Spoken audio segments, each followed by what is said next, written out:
various presentations to cover the wide gamut of what we call IGR today. But in a nutshell, what I'll do is I'll just give you a summary cap, and you don't need to bring your questions at this stage. But you can note your questions during the day when the full presentations come in, and if those questions are not answered, then you will be free to later in the day answer all your questions before you leave here. The EBS RCM is just an acronym or abbreviation for the Electronic Banking System of Revenue Cycle Management. That is the name of the application which we have deployed across Lagos State and in particular to Water Corporation as well. It is a versatile program that allows you to have a one-stop shop for monitoring your whole revenue cycle. This comes from your billing. In the case of Water Corporation, you have your independent billing system, even though the EBS RCM has those billing capabilities. We have also integrated your billing system or your billing application to our system such that as you produce the bills,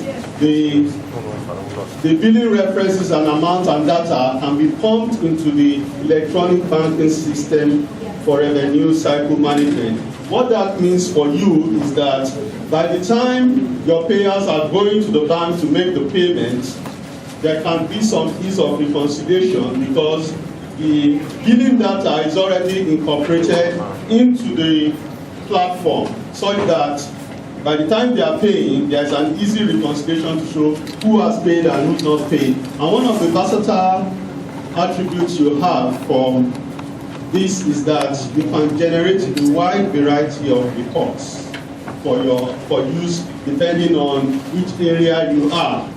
So long as it has to do with money, then you can generate the report. Not money on spending, but money on what is coming in this regard. For that reason, for example, you may be able to, at the click of a button, you should be able to see in the last 5 months, who are those who have paid. And then from there, you can know that anybody not on that list has not paid.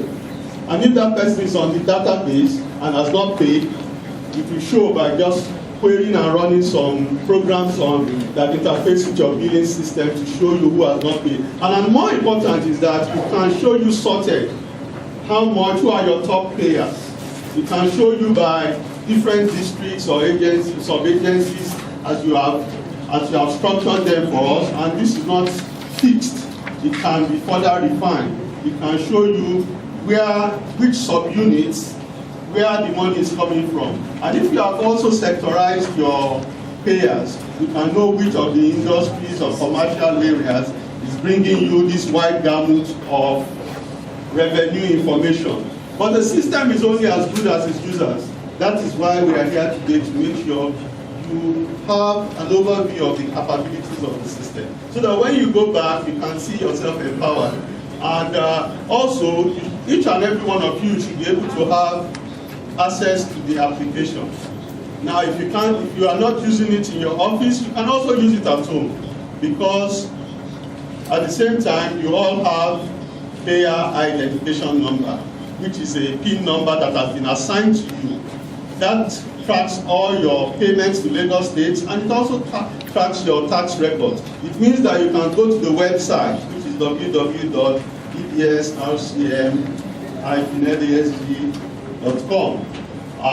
You can go to the website, you can sign on.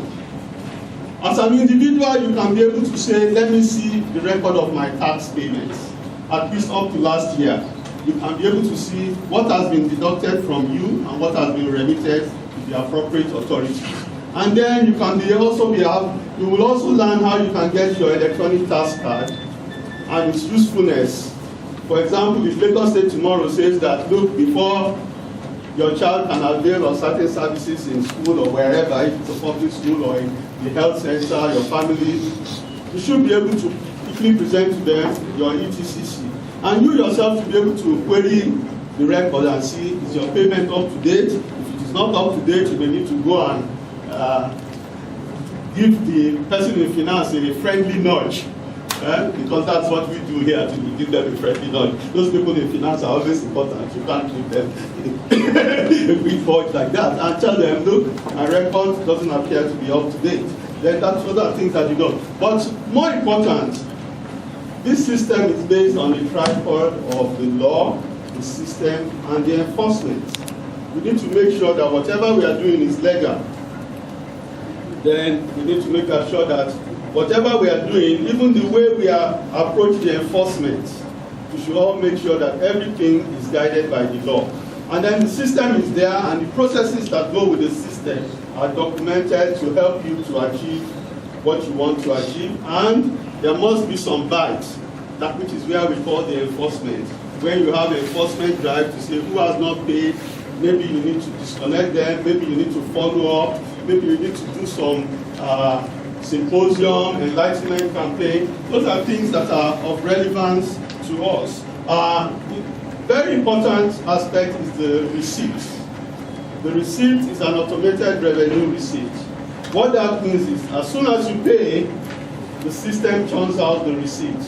If you pay at the bank, it is instantly given to you. And that payment is tracked independently by the application. Different from the banking application. We've had cases where the bank collects the money, they don't remit it to water corporations. Now, we can detect that because before you can get a receipt and all payers are sensitized as to this is what the receipt looks like, it comes only from the application we have deployed. Such, there is a record there. So if we look at that, the record of payments that have come in, receipts that have been issued, for every receipt there must be a payment.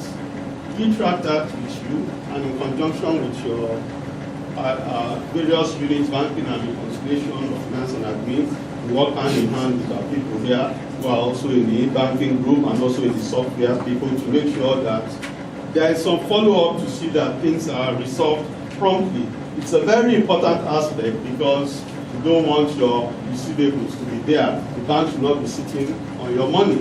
And from time to time, they have reason why they may want to do that at one end. They want to beef up their numbers. Somebody is negligent. Another person willfully wants it in another way. But you can be rest assured that even at the top management of those banks, they frown very much at such hanky-panky. And you will have the support of the top management of any bank. The willingness just needs to be there for us to report it to the bank and take action on it. And then gradually everybody will see that things need to be coming in order as they should. We also have the offline system so that if system is down, people should be able to still process your transactions in an offline mode, meaning it is still automated, it is still recorded on the computer, and you still get an offline receipt with a unique reference number, which is just as valid as the original online receipt. And we have our ways which we have worked out with the bank, whereby whatever information has been pumped offline is periodically pumped into the online system to update the records. And very key is we all know that the system is only as good as the pranksters out there, the fraudsters. They're always thinking even ahead of us, so we too have to think ahead. So part of what is very integral for you to take away with you today is that there is a capability for you to instantly check if a receipt you have in front of you is a fraudulent one or a genuine one. There are various modes you can test that. You will find out what we call the quick response code, which is the latest we have added on earlier in the year, which with most phones you can be able to, within under a minute, verify. Very cost effective, so long as you have some internet access already on the phone and you have an application, either it is already embedded in the phone as a quick response code with scanner reader, or there are many free applications that can also be loaded. Those are things that you must take home from here. Make sure you ask the appropriate person to give you more details of how you do that. There's also the SMS, even though it's 4 naira per SMS alert. If you don't want that, there's the free option. They'll tell you the code to send for the free option. They'll also take you to the website where you can log in and do that. And there are also some refinements which we have seen. We have seen that at times you have touts that are all over the place, trying to encourage people that you make the process faster. You shouldn't worry, you can sit at home. So in view of that, we're also trying to sensitize the agencies, particularly you, so that you too can go out there and sensitize others within the agency as well as outsiders that they should avoid touts and it doesn't pay, because we have several incidents which we have discovered. If you pay through a tout and they give you a fake receipt, some of these receipts look more original than the original. So it's the content of the receipt that is more important. What information is there, and does the information reside on the system? Usually, no matter how they fake the receipt, we cannot put the information into our system because that one is highly secure. And also, earlier in the year, we've done some migration that moves you from the local platform where you access our servers here to the cloud. We'll also go through that area. We have the concept of the e-service points, which is any of your agencies where you are collecting monies, and of course, you are recording is there, the EBS, RCM there. That becomes an outlet for you to interface directly with the customers. We call that an e-service point, but it's a nomenclature. What you need to know is that we process your payments there, and in a secure manner through what we call the prepayment collection platform. And there's a wide variety of reports. I'm sure they'll give you a sample of the reports. And we may also have some opportunity for some enlightenment on information security. I'm not sure if you have that, but it was a good thing to chip in for people to understand some of those rudiments of the computer, depending on the levels of the people we have. At times we find that when we are training, we need to first of all do an introduction on various computer assessing things. So if you have people that are not as vast as others there, feel free to ask them the questions. We have a versatile, well-experienced team here who are here to service you. That, in a nutshell, is an overview of the EBS RCM. Please enjoy your day. I'll be back later. Thank you.